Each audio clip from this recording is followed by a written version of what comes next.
Sa ibang pang balita, ginpatag ni Senator Judge Bam Aquino nga nagamit si Anay Senador Benigno Ninoy Aquino Jr. sang alias nga Marshall Bonifacio agud makabalik sa Pilipinas halin sa exile sa Estados Unidos apang wala man ini sa iya sang confidential funds.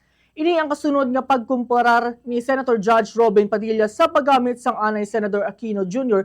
sang alias kag sa ginasuspetsahan nga paggamit sang alias sa mga acknowledgement receipts sang Office of the Vice President.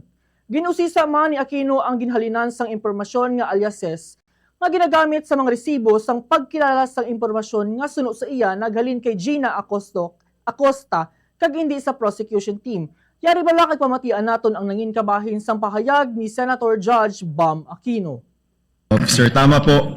Si Ninoy Aquino po ang kanyang alias ay Marshall Bonifacio para makauwi po siya sa Pilipinas nung nasa Boston siya.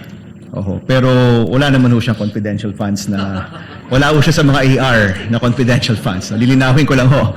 Okay, pagdating ho sa prosecution, ang posisyon ng prosecution, yung mga pangalan ay totoong tao, di ba? Correct, no?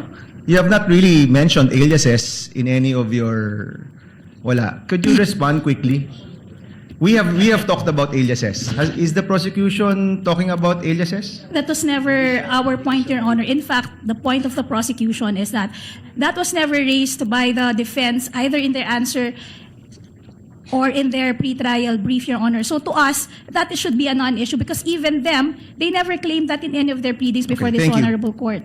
Okay, klaruin ko lang ha. Ang siyang tao lang pong nagsabi na alias po sila, si Miss Gina Acosta, in her testimony. Kanina po, sabi niyo rin na Mr. Ortonio na hindi siya alias or hindi niyo alam. But si Miss Gina Acosta, in her testimony, did admit that in her perspective, these are aliases. No? Just for the record po.